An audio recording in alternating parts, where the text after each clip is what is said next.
La Alcaldía de Santiago de Cali y la Secretaría de Cultura presentan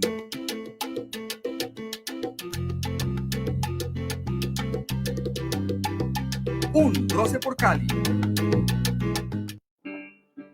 Cuenta la historia de la caleñidad que el monumento del Cristo Rey fue erigido en conmemoración de los 50 años del final de la Guerra de los 1000 días, por iniciativa del sacerdote jesuita José María Arteaga, director de la obra desde 1949 hasta el 25 de octubre de 1953, cuando fue su inauguración. Es uno de los puntos más importantes y emblemáticos de nuestra ciudad, del cual podemos observar todo nuestro territorio como ciudad, como urbe. Es un punto muy importante que tenemos que acoger cada vez con mayor intensidad, con mayor amor. Cristo Rey es una de las figuras más icónicas de la capital vallecaucana. Su peso estimado es de 464 toneladas y mide 26 metros de altura, 12 metros menos que el Cristo del Corcovado de Río de Janeiro en Brasil. Es un símbolo de la ciudad, es un lugar histórico y es un lugar de atractivo turístico para la caleñidad. Y patrimonialmente hace parte de los monumentos que tienen una conservación especial por esa circunstancia histórica, religiosa que hay alrededor de él. Nos permite mirar la ciudad, mirar nuestro hermoso Cali, mirar cada uno de los lugares y también recibir esa brisa que distingue a esta ciudad y por la cual todos los caleños nos sentimos muy contentos. Desde todas las latitudes de la amada Cali se puede observar al imponente Cristo Rey, tanto de día como de noche. A su vez, desde el mirador ubicado a los pies del monumento se puede divisar la urbe caleña y parte de los paisajes vallecaucanos. No perdamos ese norte que nos traza el Cristo, y más ahora que gozamos con la bondad de que es iluminado. De cualquier sitio de Cali lo estamos apreciando.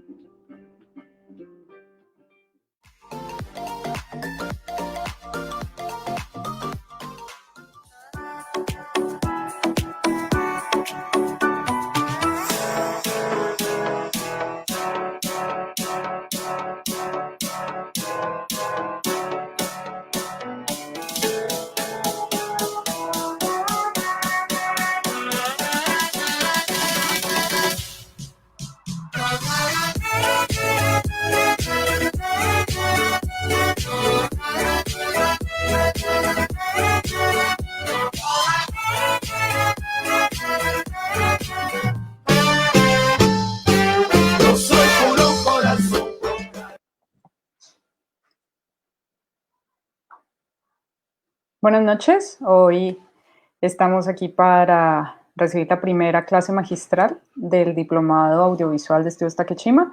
Hoy tenemos a Jorge Navas, director, guionista y productor caleño, que nos va a hablar de lo más básico al iniciar al contar una historia, que es el guión. Jorge tiene experiencia en videoclips, documentales, ficción, y unas de sus películas son La sangre y la lluvia, que es una película bellísima rodada en Bogotá, Somos Calentura, que estrenó hace 2 años, y la próxima, que viene ahorita en noviembre, que es Balada para Niños Muertos. Es un documental. Y pues le damos la bienvenida a Jorge, gracias al Espacio de Cultura Viral, a la Secretaría de Cultura, a la Alcaldía de Cali. Los invito a que porfa hagamos preguntas ahí en la parte de Facebook. Preguntas solo sobre lo que estemos hablando ahora en esta clase, ¿sí? Para que aprovechemos al máximo los conocimientos de Jorge. Y preguntas sobre el diplomado las hacemos por las redes sociales. También los invito a que llenemos el formulario de asistencia. Y pues muchas gracias, Jorge, por la invitación, por aceptar esta invitación. Gracias a ustedes. ¿Se escucha ella? ¿Ya se escucha? Sí, te oímos. Bueno, gracias a ustedes por la invitación también. Me parece que es un experimento muy interesante. Yo estoy un poco nervioso, yo en general soy muy tranquilo para hablar como frente al público, pero es muy raro cuando uno habla solo frente a un computador y no tiene contacto con nadie y uno no sabe si está siendo aburrido, no tiene reacciones de nadie, no hay como que la energía no circula. Entonces les voy a pedir que si tienen preguntas o algo, pues las vayan haciendo en el chat y yo cuando vea como pertinente las voy respondiendo y al menos siento que hay alguien vivo detrás de la pantalla en este momento. Entonces, bueno, pues ¿por dónde arrancar? Supuestamente hay que hacer una clase magistral. Yo no sé si todo el mundo entiende como la mecánica de lo que se está haciendo. Hoy empieza un diplomado donde se enseña, yo doy como el primer módulo que es guión, después hay otro módulo de dirección, después hay otro módulo de fotografía, de producción, de sonido, de montaje y hasta que al final ruedan un cortometraje. Y en ese diplomado dura varias semanas y ahí hay inscritas unas personas que ya creo que ya se vencieron las inscripciones y hay inscritas ya un número de personas. Entonces, esta clase, esta primera charla que va a durar aproximadamente 1 hora, es una charla como en general de lo que vamos a hablar y de lo que es un guión. Y después cortamos, ahí se acaba esa charla y yo me quedo hasta las 9 de la noche o 9:30, no recuerdo bien cómo está, si es 9:30. Me quedo con los estudiantes, con las personas que están inscritas y que van a hacer toda esta semana un trabajo de guión conmigo y que la idea es que vamos a trabajar unos guiones que ellos tienen de 2-3 minutos, 2-3 páginas máximo, que es el que irían a grabar al final de todo este proceso que está haciendo Estudios Takeshima y la Alcaldía de Cali.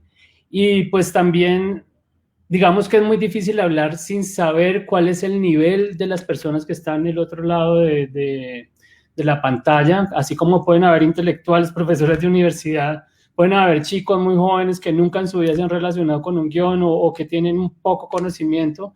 Entonces les voy a pedir paciencia porque entender cómo nivelar un poco el discurso, como entender cómo llegarles a todos, pues ahí lo voy a ir midiendo en la medida que voy sintiendo las preguntas, el tipo de preguntas y sobre todo cuando estemos ya en el taller por Zoom o por el formato que sea, pues que les voy a poder ver las caras y voy a poder interactuar un poco mejor con ustedes, ¿no?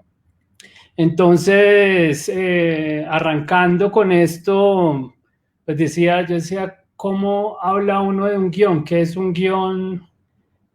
¿Cómo explico yo qué es un guión?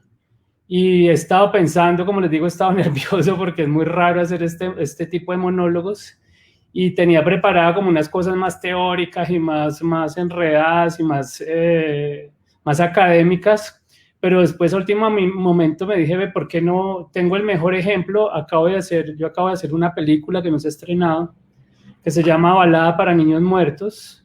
Perdón, voy aquí a compartir pantalla y les voy a ir como hablando de esa película, porque ¿qué pasa con esta película? Es una película que es la historia un poco de Andrés Caicedo, este escritor caleño que se suicidó a los 25 años, que vivió en la década de los 60s y los 70s. Ahorita es más raro todavía porque ahora solo veo mi pantalla, esa foto no sé si están viendo ahí, ya se está compartiendo la pantalla, no tengo cómo monitorear acá. ¿Dónde es que estamos? Sí, se está viendo, vale, gracias. Entonces, digamos que acabo de hacer un documental, que la pregunta mía al hacer este documental era, ¿qué es lo que produce un escritor? O sea, que yo he sido como amante de Andrés Caicedo toda la vida, siempre he sido un referente muy importante para mí. Había hecho una película en el año 97 que se llama Cali Calabozo, una película muy experimental, muy loca, muy predecible para su época, yo creo, muy rara para su época. Y ahorita, 23 años después, hice otra película sobre Andrés Caicedo, parece que tuviera como una obsesión, pero digamos que al ser un escritor caleño, al ser un escritor que caminó por las calles que uno ha caminado, que fue a ver cines, a los cines que uno fue, que oyó la música que uno escuchaba en su región, en su ciudad, en su cultura, en sus calles, que tiene como interiorizada como toda esa vallecaucanidad o esa cosa que yo viví también. Yo me identifiqué muchísimo con él, me enamoré de él, y para mí ha sido como un personaje muy misterioso y muy enigmático. Entonces, un poco hice este documental tratando de entender de dónde viene su obra, de dónde vienen las historias que él escribió, qué es lo que había en su cabeza, por dentro, en su subconsciente, en sus sentimientos, en su corazón, en su familia, con este personaje. Entonces, les voy a hablar de Andrés Caicedo, aprovechando que esto es Cali, que es la Secretaría de Cultura de Cali, un poco como un referente de un guionista, de un escritor, y de cómo fui encontrando yo como unos links que explican un poco cuál fue su obra y de dónde se motivó él a escribir su obra, ¿no? Antes que nada, les quiero pedir a todos una cosa, que consigan una libreta, un documento, un cuadernito o un lugar para los que van a hacer el taller completo, empiecen a apuntar sus ideas, porque digamos que lo primero que tiene que hacer uno como guionista o a la hora de plantearse escribir un guión, de escribir una historia, es empezar a tomar apuntes de lo que está pasando. Espérate, está rarísimo. Estoy tratando de tener feedback con el mundo. Espérate, a ver. Perdón que les mueva esta pantalla así tan aleatoriamente. Entonces, lo primero que les pido, y que para que hagan todos estos días y para todo el taller, es que consigan esta libreta. Con esta libreta vayan tomando apuntes de ideas, de cosas que vayan surgiendo. Un poco mi misión es irles dando a ustedes pistas y motivaciones para que vayan entendiendo un poco de qué se trata escribir una historia, cuáles son como los procedimientos para escribir una historia, cuáles son las fórmulas, porque también hay unas fórmulas para escribir historias, cuáles son las antifórmulas o cuáles son las formas de escapar de las fórmulas. Entonces, y les voy a ir como dando como ciertos impulsos, ideas que chévere que ustedes las vayan apuntando para que aprovechen al mejor este texto. Es delicioso. Yo siempre cojo mis cuadernos por cada proyecto que estoy haciendo, por cada película que estoy haciendo o por cada cosa que estoy haciendo. Tengo un cuaderno donde apunto imágenes, diálogos, ideas, películas de referencia, música de referencia, pensamientos, sueños, cosas que tienen que ver ahí. Y a veces en este momento tengo 3, 4, 5 cuadernos distintos donde voy apuntando cosas diferentes, y es muy chévere como ese juego de materializar, ¿no? Como tener con el lapicero y el papel, con la mano, poder estar materializando cosas y apuntando y tachando y dibujando encima y haciendo una flechita que esto conecta con esto otro, cambiando los colores, poniendo una foto que a uno le guste. Entonces, pues creo que ese primer lugar donde se van a empezar a concentrar todas las ideas y todos los pensamientos es clave para iniciar. Eso va en una lógica. En estos días estaba viendo una masterclass de Spike Lee hablando un poco de cómo se escribe un guión, y lo que él hace, que me pareció fantástico un poco en esta misma línea, es, ven esa cajita que él tiene ahí, esa caja transparente, adentro tiene un mundo de cartulinas metidas, organizadas, es como un fichero, y él hace lo mismo, ¿no? Él dice, si yo me imagino una escena, escribo en un cartón esa escena, si me imagino otra escena, escribo en otro cartón esa escena, si me imagino un diálogo, escribo en un diálogo, si me imagino una imagen, escribo esa imagen, y después él las va como organizando en el orden que quiere, como que va organizando la historia, no sé, como que las tiene a la mano y empieza a poner una de primera, una de segunda, una de tercera, empieza de alguna manera a visualizar una película, a visualizar una historia, a visualizar una sensación de lo que es, de lo que puede llegar a ser una película, ¿no? Eso, y haciendo eso no hay afán, él se puede tomar, o uno se puede tomar meses, semanas, días, años, si quiere, hasta que de alguna manera eso te empiece a hablar solo y empiece a formarse. Por ahí hay otro concepto que vi en estos días que me pareció súper bonito, que era el humus, ¿no? Como un lugar de cultivo, como algo que uno va guardando, y eso se va volviendo como un compost, como un fertilizante, una cosa que está creándose ahí, formándose, algo está pasando ahí en esa cajita o en ese cuaderno, y eso va cogiendo como una fuerza y una energía y una vida por sí solo que me parece importante tenerlo en cuenta, ¿no? Es muy básico, pero es muy clave.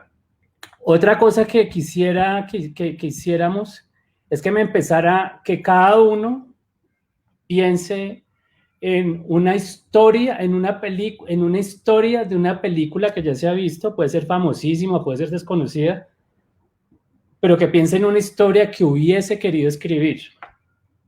No sé, yo hubiera querido escribir E.T., por ejemplo, o yo hubiera querido escribir La La Land, o yo hubiera querido escribir El Espejo de Tarkovsky, o yo hubiera querido escribir Twin Peaks de David Lynch. O sea, como ¿qué les hubiera gustado a ustedes escribir? Una cosa, no dirigir, que ahí vamos empezando como a diferenciar como los universos, no dirigirla, sino escribirla.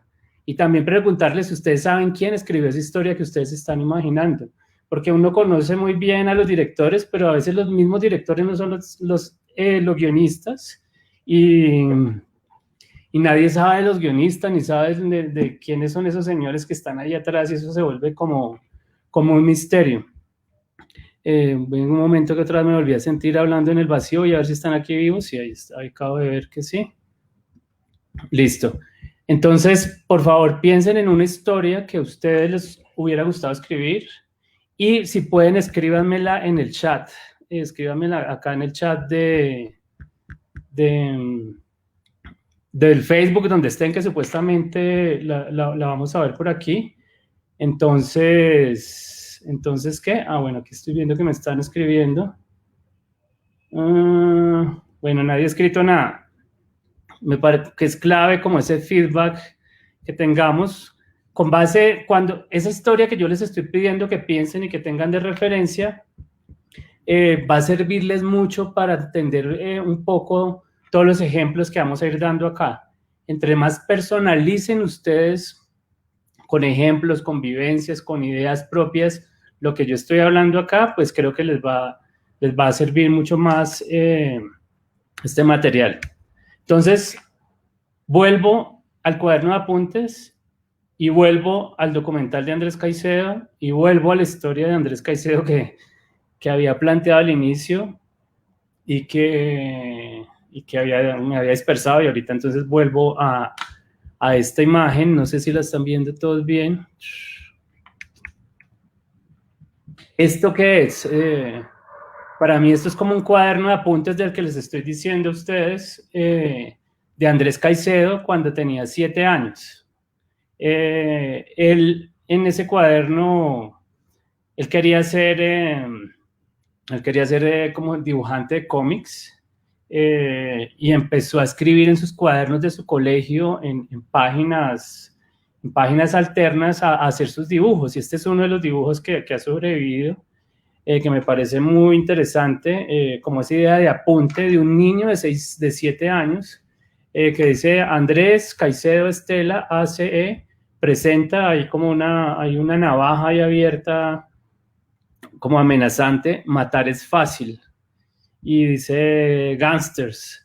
Él ya estaba como un niño a los 7 años pensando en un universo, o sea, en un universo, y es muy raro que un niño a los 7 años esté pensando en la muerte, es muy raro que un niño a esa edad esté como en esos temas, dibujando navajas, un cuchillo como con sangre, abajo dibuja como un tipo raro que vende cigarrillos, pero es como medio de la calle, barbudo, es como un personaje como del bajo mundo, como muy de la calle. Entonces, digamos que cuando uno ve estas cosas, uno dice, ¿de dónde vienen otra vez la pregunta inicial de qué es contar una historia? Y de dónde vienen las historias, ¿cierto? Y qué tengo yo como persona, como ser humano para contar, de dónde, y eso que yo tengo para contar tiene una relación directa con mi vida, con mi pasado, con mi familia, con mis emociones desde cuando fui niño, con mi ciudad, con la sociedad en la que viví, con la religión en la que crecí, con el contexto político en el que crecí. Y esta imagen la puse aquí porque haciendo la película de Andrés Caicedo me impresionó mucho cuando vi esta imagen. Dice, pero ¿qué hace este niño pensando en esto, no? Después me puse a explorar y me di cuenta que cuando Andrés Caicedo era un niño, pues digamos que había unos periódicos tipo El Caleño, tipo El Espacio, unos periódicos amarillistas y periódicos de la época que registraban mucho la violencia que estaba teniendo el país a finales de los 40 y principios de los 50. Y para la gente era normal ver estas imágenes de muerte y de masacres y de descuartizamientos. O sea, las imágenes eran muy explícitas, eran muy, muy contundentes, eran miedosísimas. Yo creo que a más de uno, a mí me tocó ver en el noticiero del mediodía todo el tiempo, en mi pubertad y adolescencia, en mi infancia, que uno comía viendo como las noticias de las masacres. Y entonces ahí empiezo a hablar un poco del contexto, cómo la sociedad en la que estamos viviendo, cómo se te empieza a meter, así tú seas un niño puro, criado de la mejor manera y la manera más tranquila y amable, cómo desde afuera algo también se te puede empezar a meter y entender, y cómo vas sintiendo un país y cómo vas sintiendo una atmósfera de un lugar, cómo vas sintiendo como unas tensiones inicialmente externas e internas también. Entonces, para allá voy, pero digamos que arranco con esto, que me pareció también muy loco, que el documental que yo hice se llama Balada para Niños Muertos, y habla de la muerte, de matar es fácil, y de los niños, y esa conexión, por ejemplo, que hay ahora con todo lo que está pasando en el Valle y en Cali, en Llano Verde, con esos niños que murieron, que asesinaron en estos días en ese cañaduzal. Entonces, otra vez como que el foco es cómo una persona, como un niño pequeño que nace puro, que nace limpio, tabula rasa supuestamente, se llega a convertir en un ser, en una persona tan compleja, ¿no? En una persona tan creativa, tan bella, tan pujante, tan inteligente, tan productiva y a la vez tan trágica y tan dolorosa. ¿Qué es lo que pasa en ese camino entre la infancia, y la pubertad, la adolescencia? En este caso, en este personaje, Andrés Caicedo, que vivió entre los 25 años, ¿no? Entonces ahí viene como una primera ley de lo que es una historia, de lo que es una narración, y en este caso, pues, vendría a ser parecido a lo que es un guión. Para mí, que es una historia, es contar una transformación. Alguien que estaba en un punto A y tiene un objetivo, tiene un deseo y tiene que vivir una transformación para llegar a un punto B. Aquí me siento rarísimo porque estoy viendo a Andrés Caicedo, no estoy viendo a nadie, me siento hablando solo otra vez, pero entonces, Y me gusta mucho escribir en tablero. A mí me gusta ser profesor, me gusta dar clases, lo he hecho varias veces, pero siempre tengo la presencia física, el tablero y la reacción con los estudiantes. Y aquí perdón que siempre esté hablando de este tema, pero es que es un poco traumático.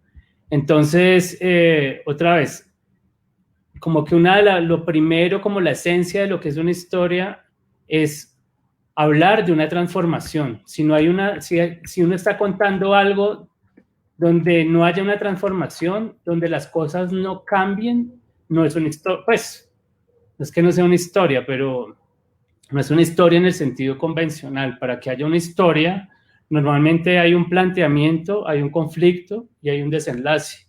Hay unos personajes que se meten en un problema o que tienen una contradicción o que tienen un deseo, pero hay algo que les impide cumplir ese deseo y al final logran o alcanzar ese deseo o no alcanzarlo. Y eso es una historia, ¿cierto? Hay una transformación. Entonces, otra vez vuelvo a esta pregunta. Mi pregunta cuando yo empecé a hacer esta película es cómo este niño que está en esta foto, este bebecito tierno, divino, no sé, como tan puro, termina convertido en el mejor y en el peor de los sentidos, en este chico tan complejo y que tantas cosas pues nos ha aportado. Ya murió hace más de 40 años y seguimos hablando de él. Y yo que acabo de hacer esta película siento que es un personaje como inabarcable, tiene como tanta profundidad y tanta complejidad y tanta belleza que no deja de ser asombroso y por eso seguimos hablando de él.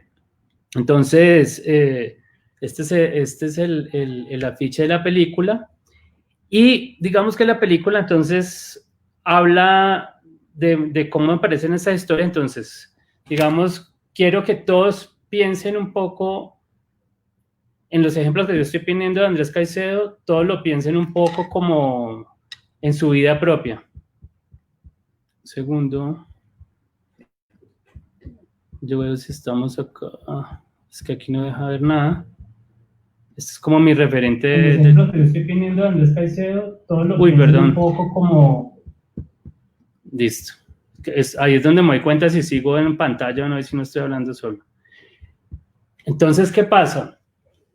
¿De dónde vienen nuestras historias? ¿Qué es lo que cada uno de nosotros tiene para decirle al mundo? ¿Qué es lo que de qué escribe uno? Mejor dicho, es la pregunta, ¿cierto? Antes de hablar de las técnicas, antes de hablar de las formas de los guiones, de las estructuras narrativas, antes de hablar de toda esa carreta que en medio de todo es muy básica y es hasta fácil, si ustedes, pues bueno, al menos uno siente que es básica, aplicarla se vuelve complejo, pero digamos que lo que hay que decir, las 4 cosas que hay que entender son relativamente fáciles. Lo más difícil de todo es como encontrar qué es lo que yo tengo para decir, qué es lo que yo le puedo como aportar al mundo, qué es lo que yo puedo, no sé, de dónde saco yo una historia, o sea, que me voy a inventar, me voy a inventar una historia de marciano, me voy a inventar una telenovela, me voy a inventar no sé, un drama, no me voy a inventar una historia existencial, me voy a inventar una historia de bailes, me voy a inventar una historia de amor, como que, ¿por dónde empiezo? ¿No? Como que esa es como la gran pregunta que yo creo que hacen todas las personas que quieren empezar a escribir. Y como les digo, este taller o esta charla, creo que la estoy enfocando intuitivamente hacia personas que conocen muy poco lo que es un guión, que conocen muy poco lo que es una historia, que tienen cierto, porque supuestamente el perfil era que todos debían haber hecho algún video, haber participado en algo como dirigiéndolo o escribiéndolo o siendo parte del mundo audiovisual, pero creo que el nivel, no siendo peyorativo, es todavía como de principiante. Entonces estoy tratando como de entrar en ese mundo de los principiantes.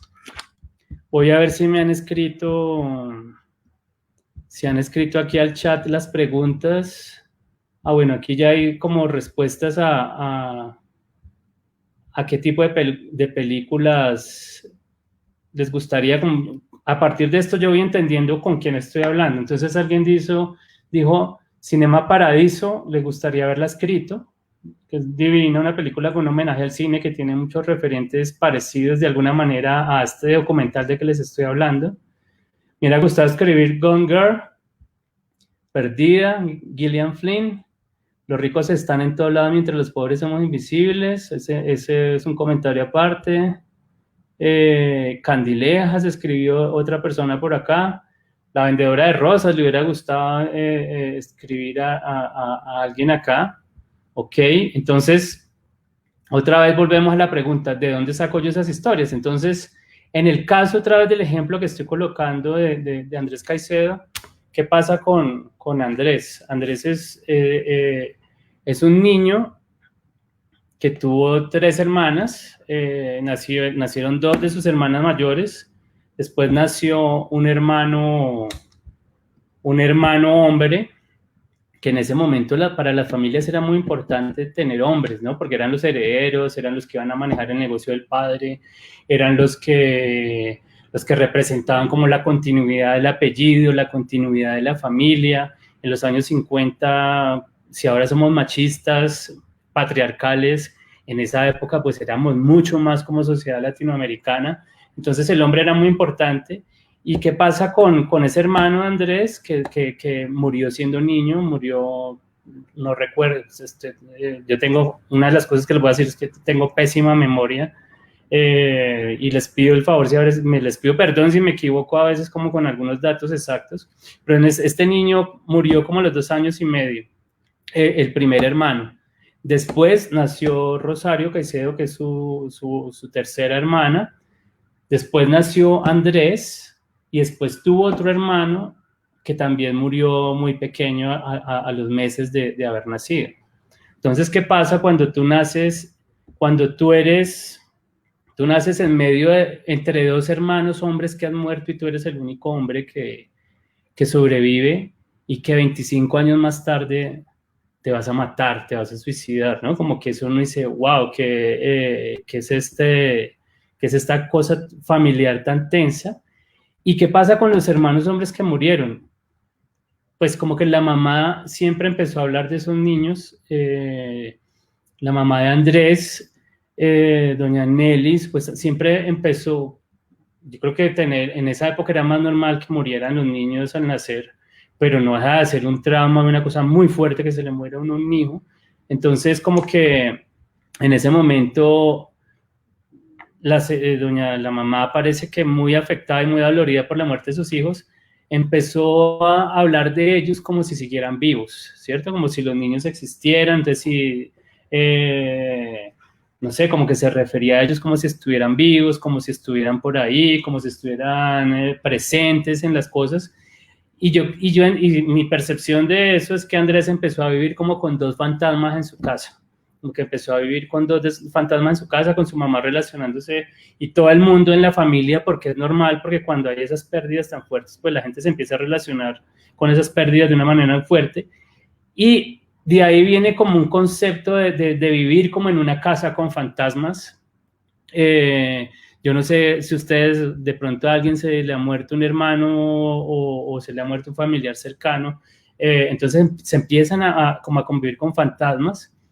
Y hubo uno de estos niños, el último, el que nació después de Andrés, que tuvo un problema de espina bífida, tuvo una deformación, porque los niños que tienen problemas de espina bífida, como que la cabeza se hace más grande que el resto del cuerpo, y tuvo una deformación, ¿no? Entonces como que Andrés, siendo muy pequeño, vio como su hermanito estaba enfermo, tenía una deformación, tenía como una cantidad de problemas, y vio cómo moría en brazos de su hermana, su hermanito, ¿no? Entonces, cuando un niño se relaciona de una manera tan fuerte con la muerte y con la enfermedad y con la deformación, vamos a ver que eso después empieza a surgir años más tarde en su obra, en sus novelas y en sus películas, en los guiones que él escribió como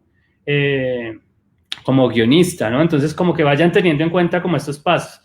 Después, él cuando tenía también ya como 7 años, estaba un poquito más grande, hubo una explosión en Cali, una explosión que mató a miles de personas, mató, no me acuerdo cuántos, como 2.000 personas, fue mucho más mortal que la explosión que hubo en Beirut. Y ellos, cuando esa explosión fue como si hubiera caído una bomba en el centro de Cali, y digamos que el papá de Andrés tuvo que ir a pedir un permiso para salir de la ciudad y lo tenían que ir a pedir al batallón de la policía, y él se fue con Rosario y con Andrés, muy chiquitos, a pedir ese permiso, y Andrés pudo ver un poco la devastación que hubo en la ciudad, la muerte que hubo en la ciudad, y una de las cosas que cuenta su hermana en el documental es que él vio un camión que pasó al lado del carro de ellos, lleno de muertos calcinados, cuerpos calcinados puestos uno encima del otro, y eso lo impactó a él muchísimo, ¿no? Eso como que lo impactó y empezó a llorar y a gritar, y un niño en ese momento, yo me imagino la imagen tan fuerte y tan compleja, eso generó un trauma, no sé qué generó ahí, pero después vamos a ver cómo se presenta eso en forma de zombies, y en su amor por los zombies, y en su amor por la serie B, y en su obsesión con la muerte también. Entonces digamos que eso es otro episodio que lo marcó a él muy fuerte como ser humano, y en esas cosas que te van marcando muy fuerte, se va generando como un carácter, una identidad, una obsesión, una mirada hacia la vida que es muy particular, que depende precisamente de ese contexto en el que tú naciste. Después, él estaba en la sala de su casa otro día, estoy aquí un poco resumiendo de una manera muy, muy banal la película, pero entonces hablan que él también, llegaron sus hermanas mayores de ver Drácula, habían ido al cine y habían visto Drácula, y ellas llegaron muy impresionadas y muy asustadas a la casa a sentarse en la sala y hablar de la película, y Andrés, un niño chiquito, escuchó lo que decían de esa película y escuchó que hablaban de un muerto viviente, escuchó de un tipo que salía por la noche y le chupaba sangre a las personas. Yo creo que más que escuchar, sintió el miedo y el temor que tenían sus hermanas frente a esta figura de la película que habían visto. Y pues él dice en sus memorias y en sus correspondencias y en distintos lugares, él habla de ese momento de cuando él escuchó eso, sintió eso, y él quedó obsesionado con el cine. Él quería ya ir a ver esa película, pero era un niño que no lo dejaban entrar al cine. Entonces, como que él conectó un poco tan fuerte ese Drácula, ese muerto viviente que es un vampiro, con los fantasmas de sus hermanos, con los muertos que vio en la explosión, con la deformación y con la monstruosidad de lo que puede haber llegado a ser su hermano, enfermo y con estos problemas de espina bífida, y empezó a tener un vínculo como muy cercano como con todos estos temas de la muerte. Y un poquito, y otra cosa que me contó Rosario, que es muy interesante, su hermana, es que él le pedía a ella, él no sabía leer, pero le pedía a él que leyera poemas, y ella le leía unos poemas, y él le interesaba mucho unos poemas uno de sus poemas favoritos era sobre una mujer que estaba en un lecho de muerte, en un quirófano, y era como describían la piel, el cabello, que estaba como dormida, que estaba como descansando, pero estaba fría. Entonces, lo que quiero que armemos aquí es cómo se van conectando en el cerebro de un niño ciertos temas, ciertas obsesiones, ciertas fuerzas, y parece que Andrés de nacimiento pues también, no sé, tenía problemas, no sé cuál es la palabra, psicológicos, psiquiátricos, era una persona ansiosa, era una persona nerviosa, era una persona miedosa, era una persona que dependía mucho de su madre, había como una cosa edípica entre ellos dos.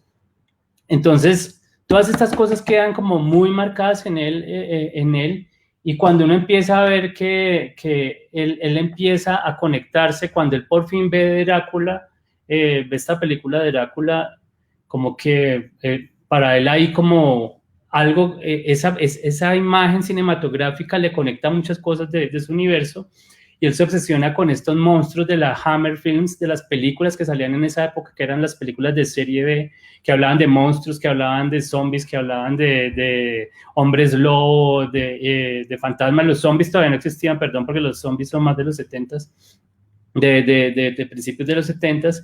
Entonces él empieza a amarrar eso y a volverlo como una obsesión, y empieza también como a estudiar la literatura gótica, como la literatura que habla de vampiros, la literatura que habla de casas embrujadas, la literatura que habla de gente enloquecida, y empieza a conectar eso como con su vida propia, y empieza a armar como su propio universo, ¿no? Como todos estos temas góticos, todos estos temas de la serie B, más sus vivencias en Cali, la juventud en Cali, la vida en Cali y la muerte en Cali. Y ahí se hace como un sancocho, se lo mete en una olla en su cabeza, y de ahí empiezan a surgir sus cuentos y sus obras, y con un dolor existencial muy grande, ¿no? Como que él siempre tuvo una pregunta de por qué estoy vivo, para qué estar vivo, como que nunca se pudo hallar a sí mismo, nunca pudo estar en paz con sí mismo. Ahí se puede uno quedar horas tratando de explicar por qué no podía estar en paz consigo mismo. Entonces ahí como que se gestó eso, y después él empieza desde el cine club. Es de la primera persona que empieza a mostrar películas de serie B en Colombia. Después él escribe unos guiones, empieza a hacer guiones, y todos sus guiones, la mayoría de sus guiones, el terror en esos guiones es como muy, muy, muy importante, intenta ir a vender esos guiones a Estados Unidos, ¿no? Entonces, otra vez, como que me voy a concentrar, no voy a hablar tanto de la literatura de Andrés ni de sus correspondencias, sino como de sus guiones. En esos guiones, él habla, en uno de esos guiones que él va a vender a Estados Unidos, a Los Ángeles, hay una historia de una mujer que la dan por muerta, y no está muerta, la entierran, y cuando la entierran tiene un bebé, queda embarazada de un monstruo que vive como en las profundidades de la tierra, y cuando se dan cuenta que ella no estaba muerta, la sacan otra vez, y ella vuelve a la vida y vuelve de la tumba, pero está embarazada y tiene un bebé que es como un monstrico, ¿cierto? Y las descripciones que él hace en ese guión sobre ese niño monstrico que había nacido, cuando uno las transpone y se imagina a Andrés viendo a su hermano, es casi como una transcripción literal, documental, de un momento de impresión muy fuerte de él viendo a su hermano, sintiendo a su hermano. Y en esa historia, en ese guión, que es una adaptación de unos cuentos del Círculo de Lovecraft, que es la gente que amaba a H.P. Lovecraft, que es un escritor de terror muy importante de principios del siglo pasado en Estados Unidos. En ese cuento, él muestra cómo ese niño se va deformando y al final se convierte en una araña, y esa araña mata al papá.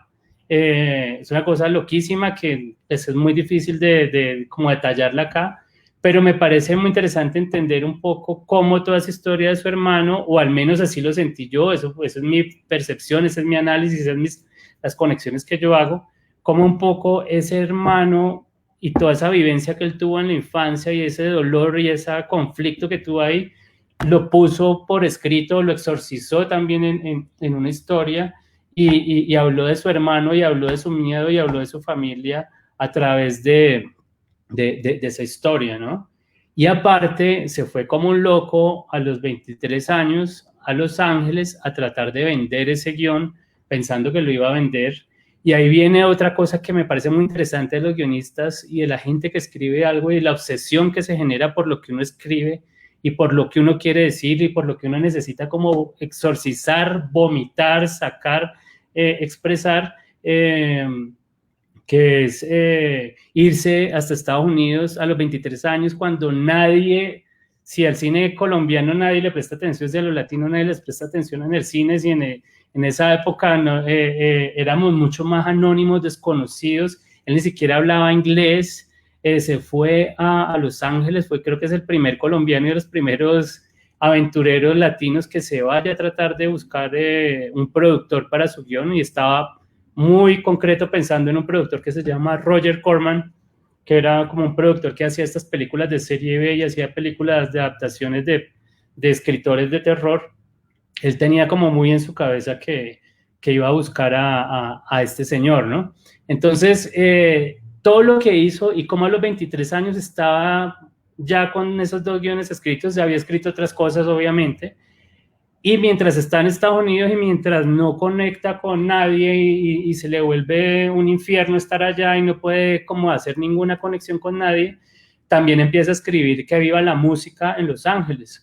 Y a escribir 1000 correspondencias y a ver cine como loco y a ver cine como loco. Entonces, ¿cómo esa experiencia, cómo esas experiencias tan extremas, tan complejas, también te dan un hábitat, te dan como unas referencias de la vida, te permiten el hecho de vivir estas historias extremas? Después de vivirlas, si tú vas a escribir algo, tú eres distinto y la percepción que tienes sobre las historias que estás escribiendo son distintas. Yo no les estoy diciendo que se vayan a vivir historias extremas, ni a enloquecerse, ni a buscar el caos, ni la perdición, pero sí es importante que ustedes tengan en cuenta sus vivencias personales y cómo esas vivencias empiezan a aparecer en lo que están escribiendo, o cómo las pueden ir metiendo en lo que se está escribiendo, cómo ir empezando a llenar esas fichitas o ese cuaderno y ese papel. De esa historia de Andrés Caicedo, ya para entrar un poco más en materia, me parecía muy interesante y muy impresionante esta cosa de cómo él no sabía cómo se escribía un guión, cómo yo no sabía cómo se escribía un guión tampoco cuando estaba en la universidad.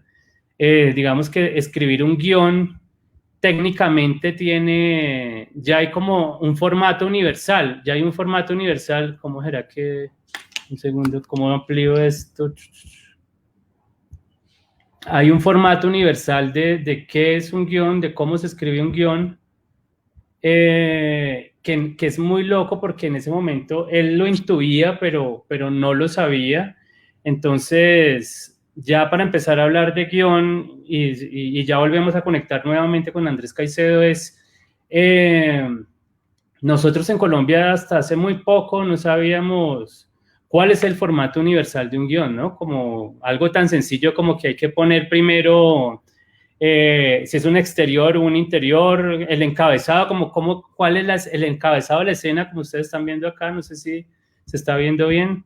Perdón, me salgo un momento y miro a ver si me están diciendo cosas por acá.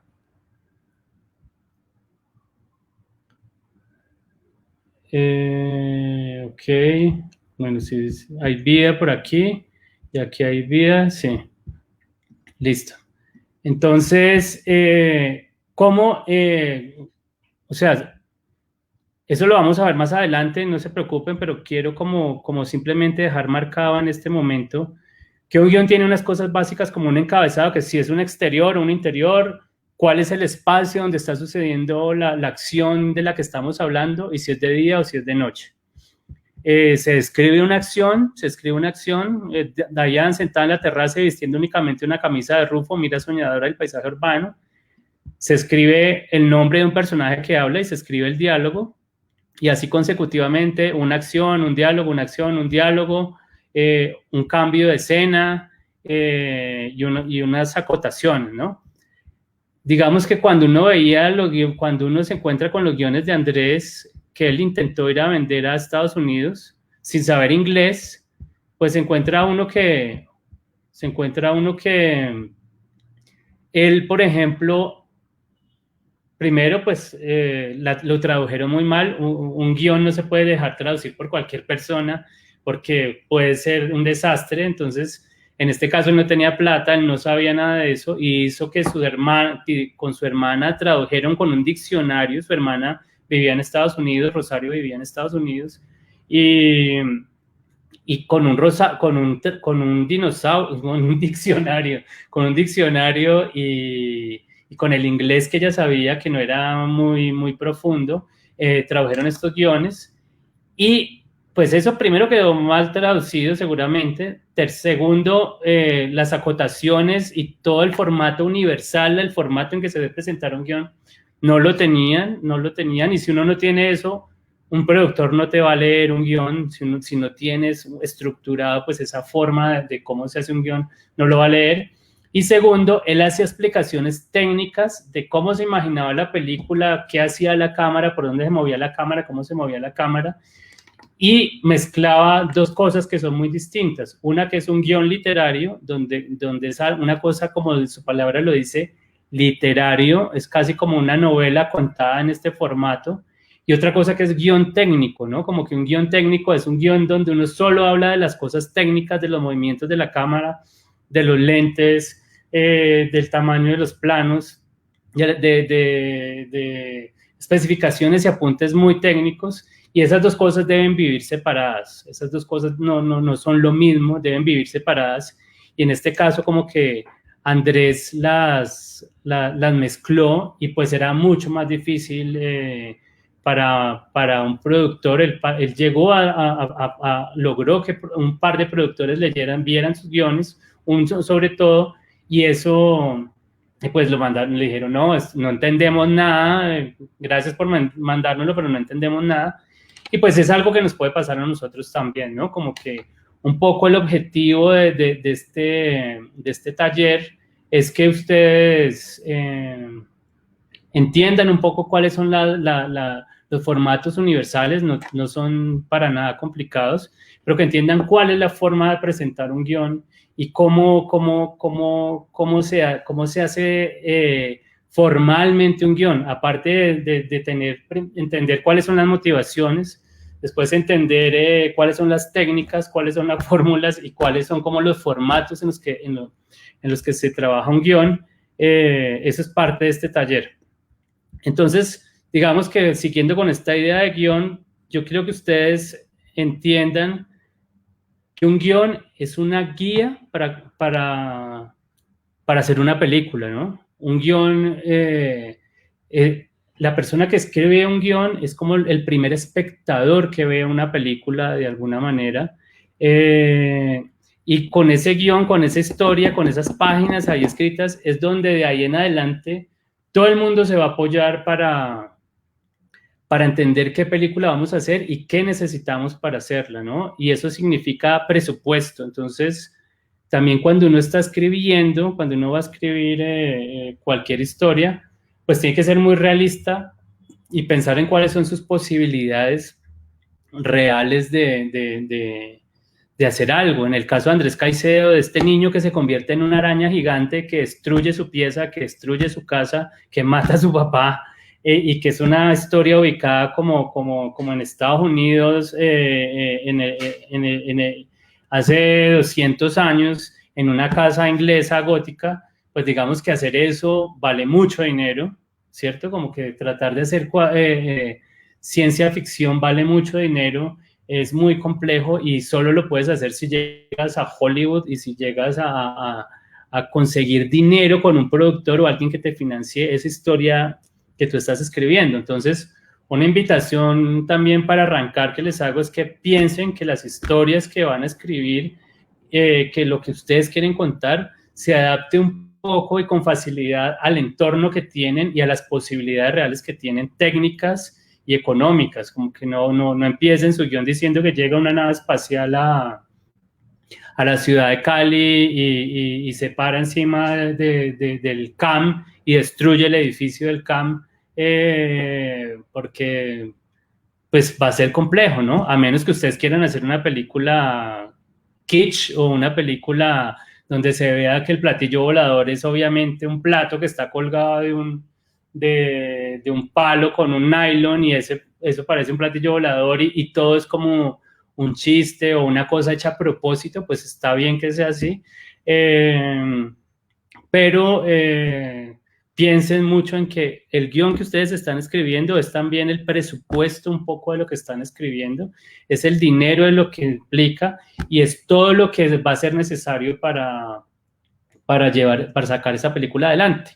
Entonces, cuando uno va a hacer una película, hay 3 momentos hay tres momentos de la producción, por así decirlo, en que se hace la película. Hay una que se llama preproducción, que son todas las actividades que se llevan a cabo antes del rodaje de la película. Entonces, cuando uno escribe el guión, cuando uno hace investigación sobre ese guión, cuando uno hace el casting, cuando uno busca las locaciones, cuando uno se reúne con el director de fotografía, con el sonidista, con el camarógrafo, con los actores, hace los ensayos, como todo lo que hace uno antes de arrancar un rodaje, ¿cierto? Eso se llama preproducción.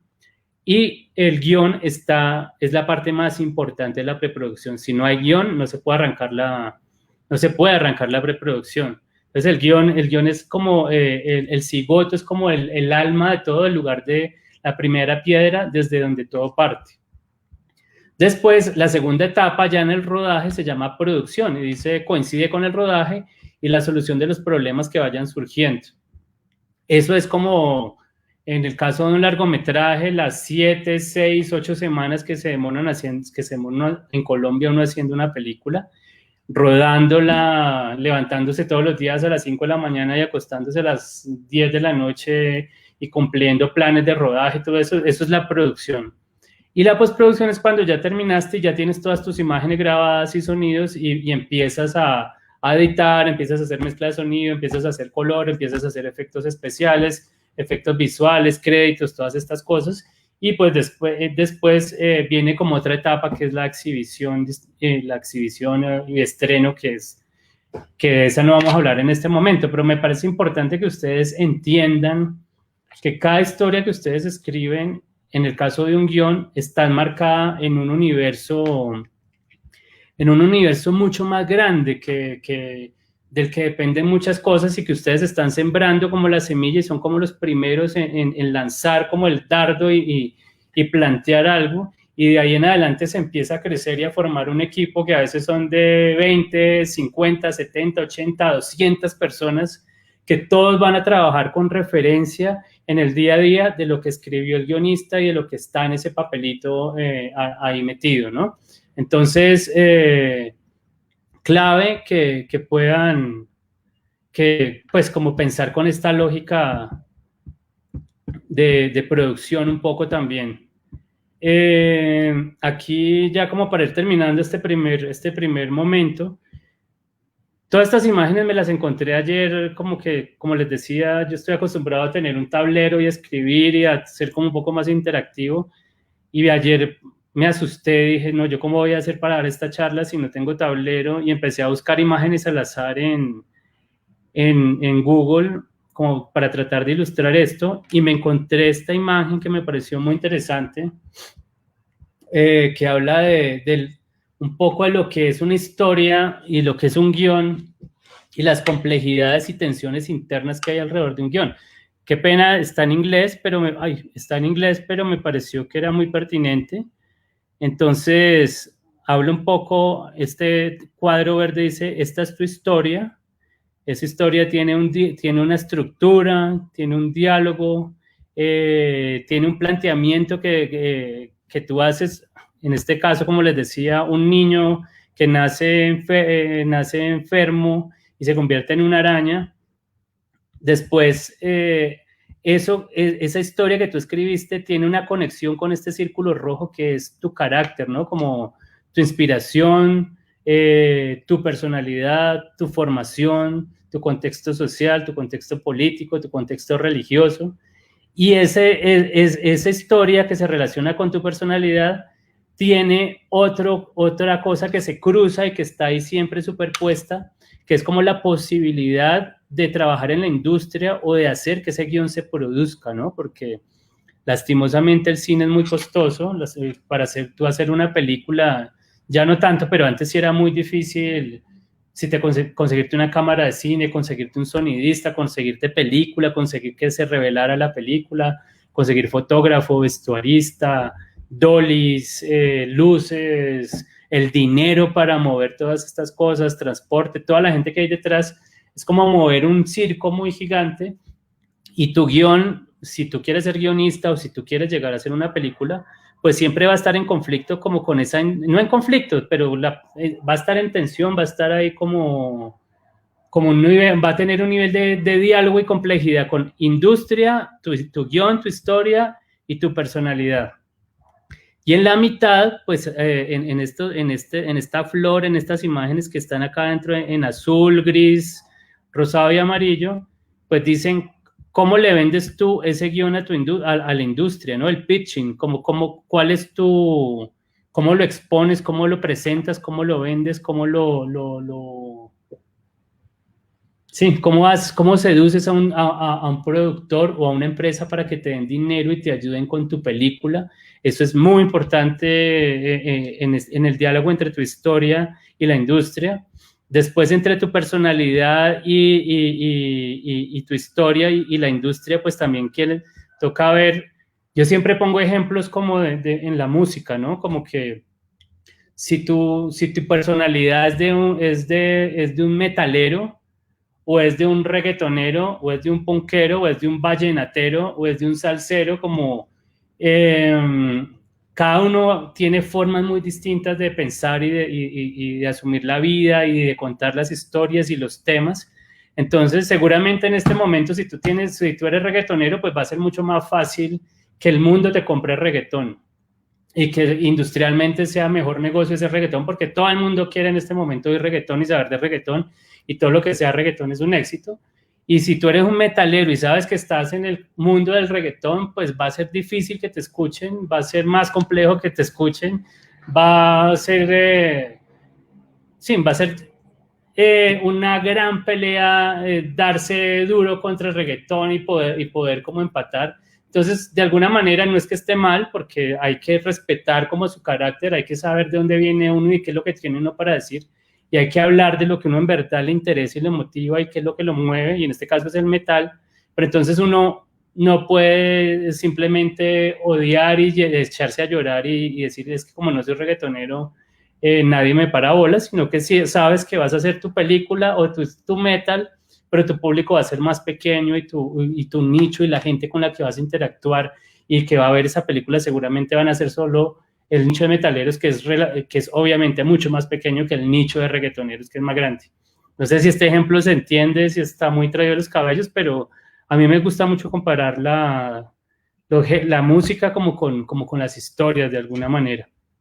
Entonces, este círculo, que es bastante complejo y muy completo y muy interesante, pues habla un poco de lo que es un guión y todas las tensiones y todas las complejidades que hay al interior de un guión.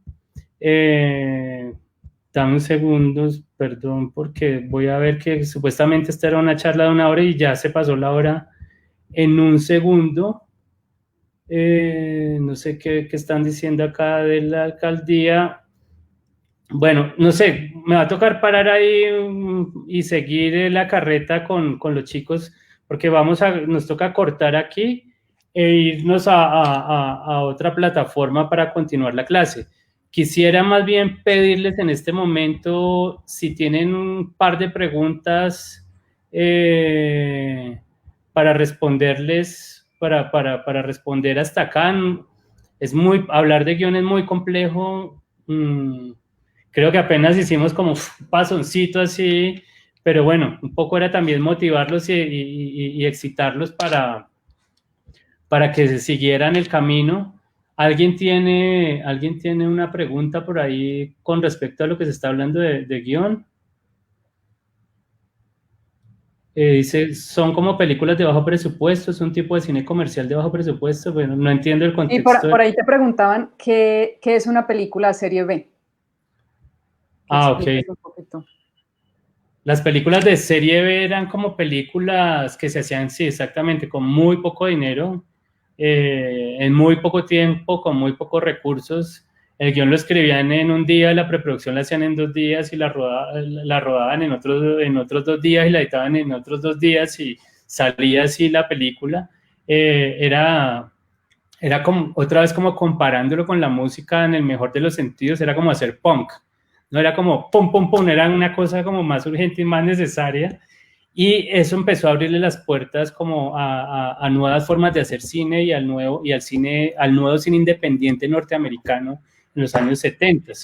Y muchas de estas películas, pues eran películas de terror, digamos que en estas películas de bajo presupuesto salían a flote, sí, los vampiros, los zombies, las pirañas, las hormigas asesinas, no sé, como cosas que se podían hacer muy fácil y que la gente iba a ver, y que iba a ver autocines también, que me parece muy lindo, que como que la cultura de la serie B también tenía mucho que ver como con los autocines en Estados Unidos. Pero sí, básicamente no sé si han escuchado hablar de Ed Wood, este director de cine que dicen que es el peor director de cine en la historia del cine, que es muy tierno. Sí, como que estaban mal dirigidas, mal actuadas, mal fotografiadas, cualquiera hacía una película de esas, pero después esas películas han tomado un valor muy bello y muy poderoso, ¿no? Y lo lindo es que Andrés Caicedo empezó, cuando él hizo ese cine club, él presentaba películas de Buñuel, de Tarkovsky, de Truffaut, de Pasolini, que eran como los grandes directores de ese momento, pero las intercalaba con películas, de estas películas de serie B y como La Noche de los Muertos Vivientes, que es la primera película de zombies que existió, y la gente no estaba acostumbrada a ver eso, ¿no? La gente creía que el cine era solo como una cosa majestuosa, seria, intelectual, como inabarcable, y estas películas empezaron como a romper como ese concepto, y el mismo Andrés Caicedo desde su cineclub y desde su crítica de cine y desde sus mismos guiones que empezó a escribir, empezó a plantear otras cosas, ¿no? Sin desconocer lo otro y valorando mucho como los grandes autores, pero como fusionando todo este universo. Entonces... Pues, con eso que nos contás ahorita pues de la historia de Andrés Caicedo, nos dejas abierta como la inquietud para tu nueva película de Balada para Niños Muertos. Y pues yo los invito, bueno, tenemos una última pregunta porque ya tenemos que ir cerrando para pasarnos a la clase del diplomado. Entonces respondamos esta última y nos despedimos. ¿Crees que ya no hay nada para inventar y todo es versionar, remake? Sí, pues digamos que...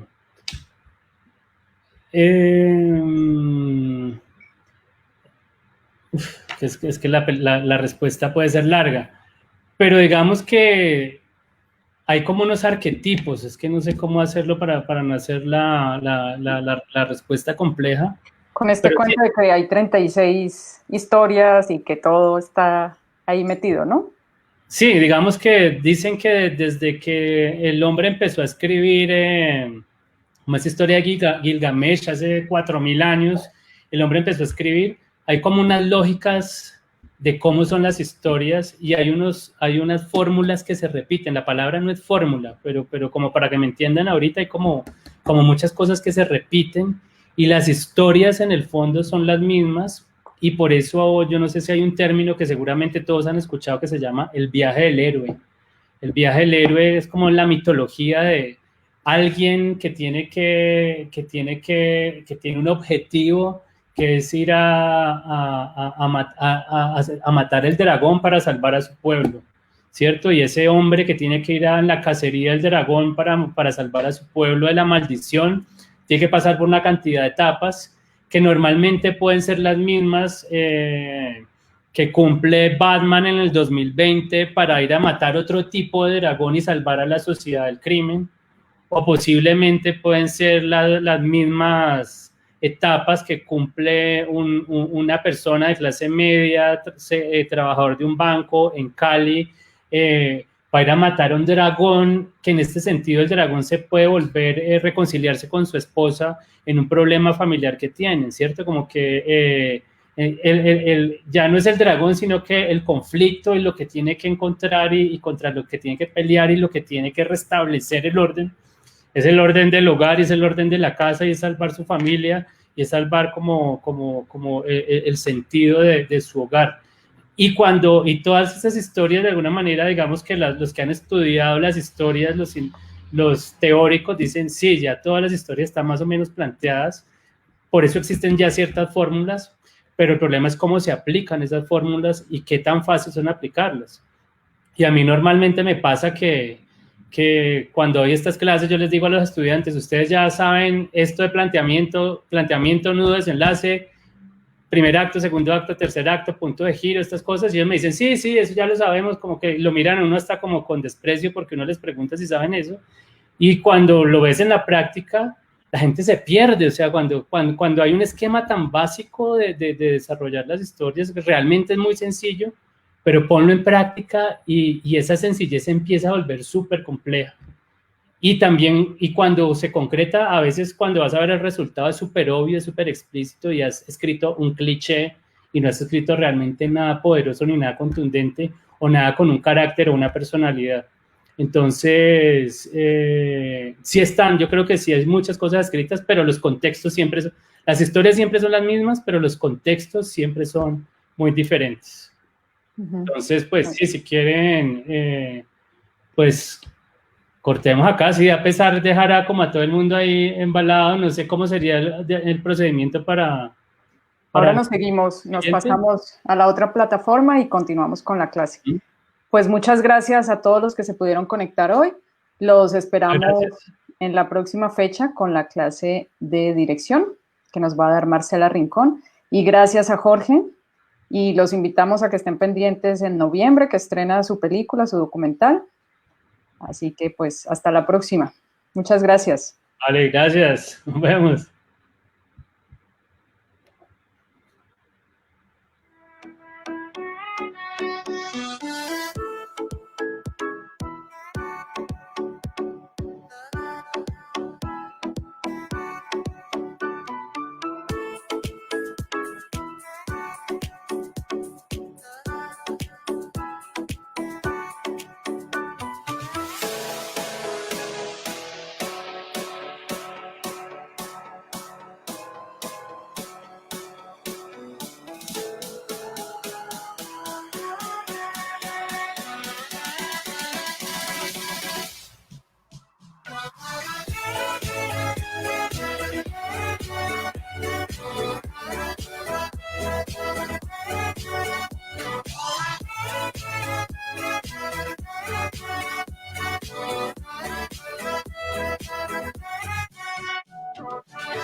La Alcaldía de Santiago de Cali y la Secretaría de Cultura presentan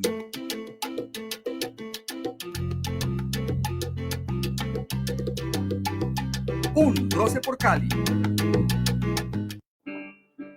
Cuenta la historia de la caleñidad que el monumento del Cristo Rey fue erigido en conmemoración de los 50 años del final de la Guerra de los 1000 días, por iniciativa del sacerdote jesuita José María Arteaga, director de la obra desde 1949 hasta el 25 de octubre de 1953, cuando fue su inauguración. Es uno de los puntos más importantes y emblemáticos de nuestra ciudad, del cual podemos observar todo nuestro territorio como ciudad, como urbe. Es un punto muy importante que tenemos que acoger cada vez con mayor intensidad, con mayor amor. Cristo Rey es una de las figuras más icónicas de la capital vallecaucana.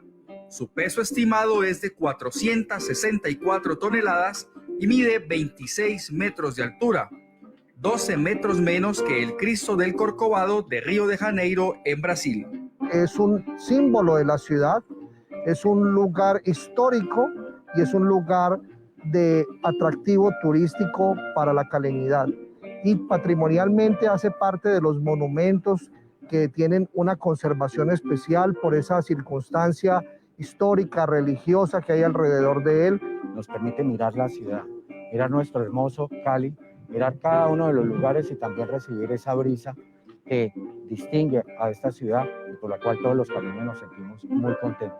Desde todas las latitudes de la amada Cali se puede observar al imponente Cristo Rey, tanto de día como de noche. A su vez, desde el mirador ubicado a los pies del monumento se puede divisar la urbe caleña y parte de los paisajes vallecaucanos. No perdamos ese norte que nos traza el Cristo, y más ahora que gozamos con la bondad de que es iluminado. De cualquier sitio de Cali lo estamos apreciando.